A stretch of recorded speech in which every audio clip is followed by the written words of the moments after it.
Hey guys, this is AgentMindStorm. Welcome to the first console aspects devlog. Yes, we've done Java aspects, we've done Music Plus, we did Music Player, we did all my minor packs.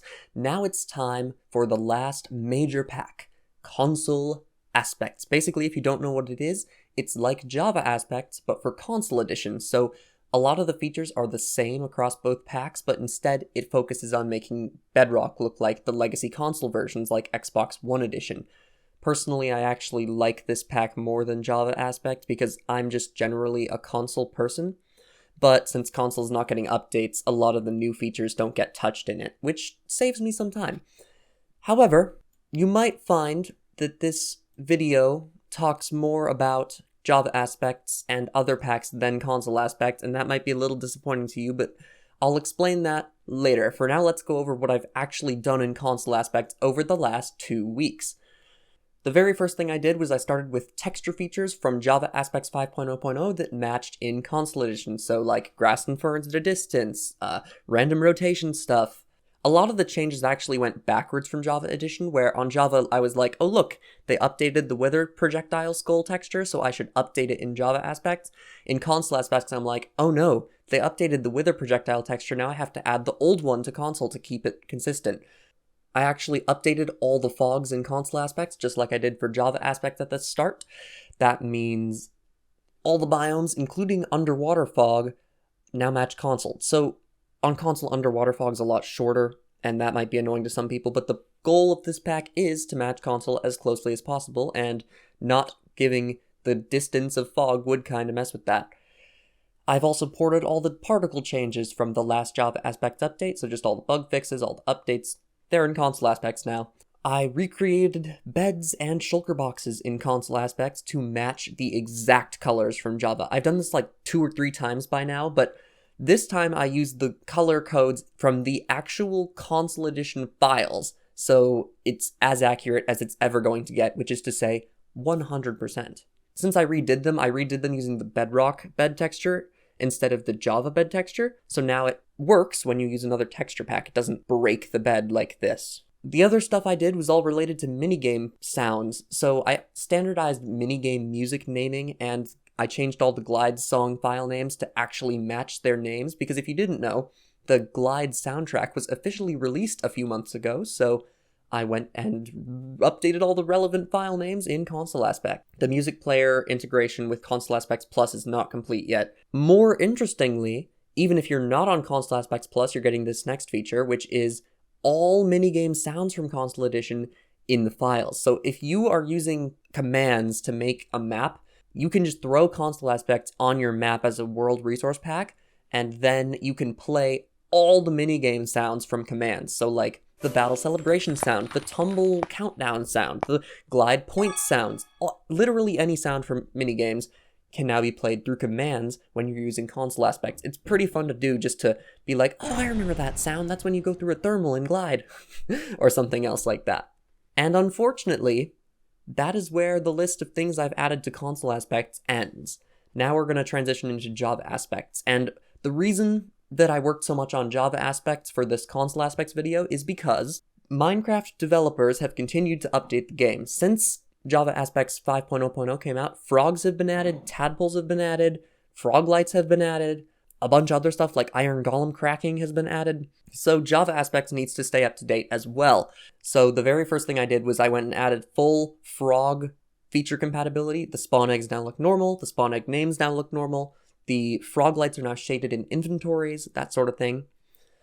And then the other thing that I really want to do with Java aspects as soon as possible is remove any dependence on Lucas's Java parity pack.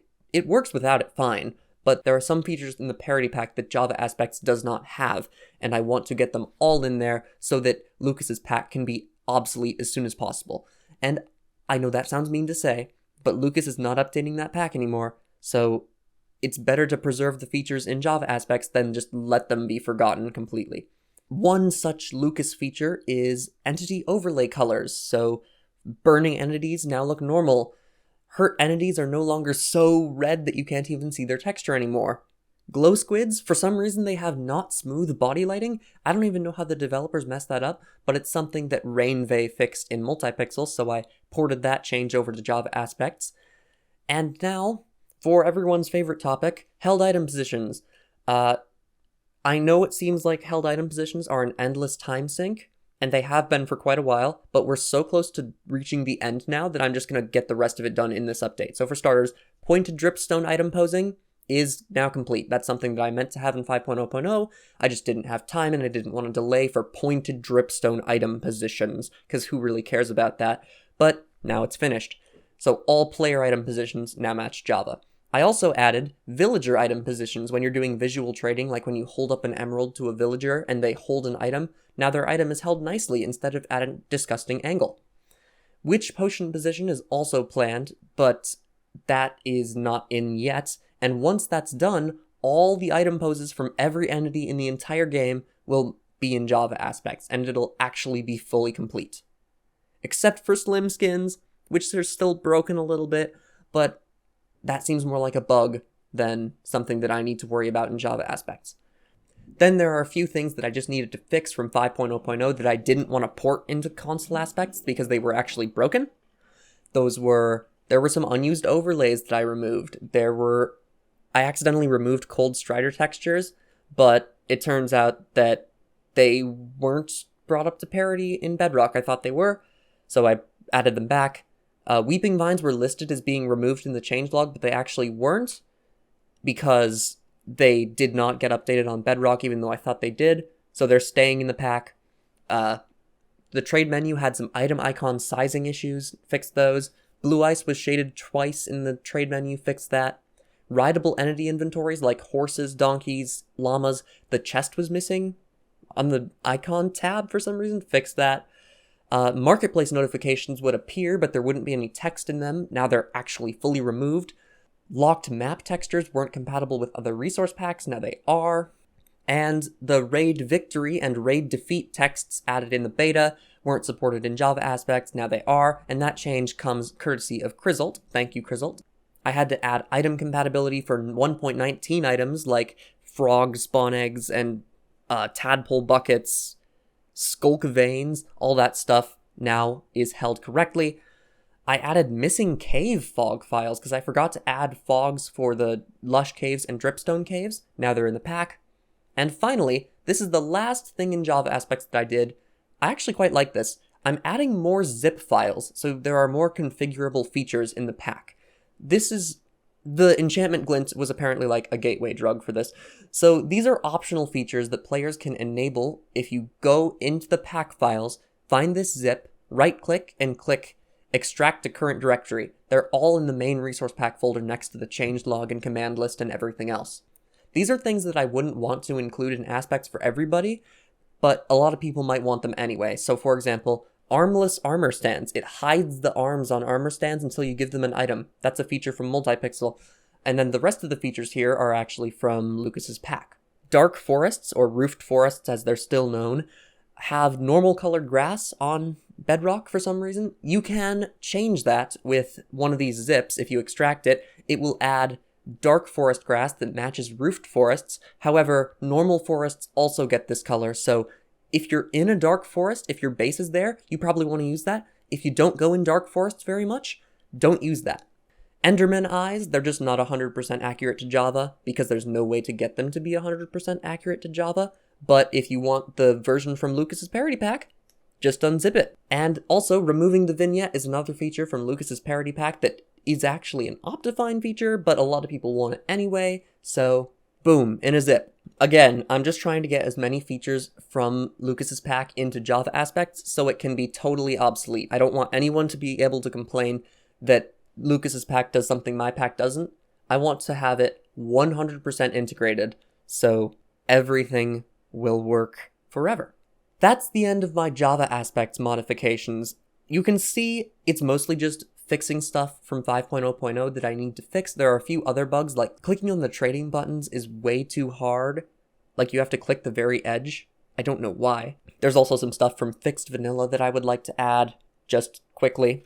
But for the most part, the reason I am adding these features is so that I don't port broken stuff into console aspects. Now, console aspects is not the only thing that I've been working on throughout the past 2 weeks. There are two other things. For starters, I realized that Marketplace Hider needs to be updated for 1.19 because the developers are still messing with the profile and persona screens, so I'm going to have to go in again and remove everything again, but it doesn't take too long, so I'm not too fussed about it. I haven't actually started work on that yet, but that's a planned thing. The other thing I did, which you can download in the description right now, is the Bedrock Water pack for Java Edition has been updated to work on 1.18. I had to completely redo it because the developers rearranged biome IDs in 1.18. They're a lot nicer now, but it also meant that my color maps broke. If you tried to use the 1.17 version on 1.18, it would make all the colors completely wrong and it looks horrible. Like mushroom biome water was in not the right place. I think plains biomes or something. It was pretty weird. This update adds full support for 1.18, including hills biomes. Now, 1.18 did remove hills biomes, but the way that OptiFine works allows you to add height variance for color. So I did little gradients that go into the hills color as you go up higher in the world. I think it's a very cool, subtle thing. You should enjoy it if you like the Bedrock watercolors on Java. I know I enjoy it, that's why I make it. It's for my own personal use, but a lot of other people like it too. You know, Bedrock Water is the only pack that I have never officially released on a website because it doesn't fit. Like, it's my only Java pack, and it's really small. So, I'm not sure where I would even release it. CurseForge? That's too much responsibility. 3 sites is far too many. Unfortunately, the console aspects update is still a little ways off. I'm not even done with the Java aspects features, and then I'm going to have to port everything to console aspects. Yeah, I know it's the normal pattern of me saying something will be done quickly and then delaying it. But this time I'm not giving you a date, so you can't say I'm delaying it. I have 0 time estimates for this because I have no idea how long it's going to take me to finish the Java aspect stuff. Last thing that's cool, I learned that making stop buttons for the music player is possible. I know I just released a music player update, a pretty major one at that, but in the future look out for a stop button because it is actually possible. The most requested feature ever for the music player will be coming pretty soon. Anyway, that's the end of this quote-unquote console aspects devlog that covered Java aspects and Bedrock Water more than console aspects. But, you know what? We can argue that Bedrock Water is like console aspects, but for Java. How's that? Anyway, that is the end of this video, and I do want to tell you all, thanks for watching, and I will see you later.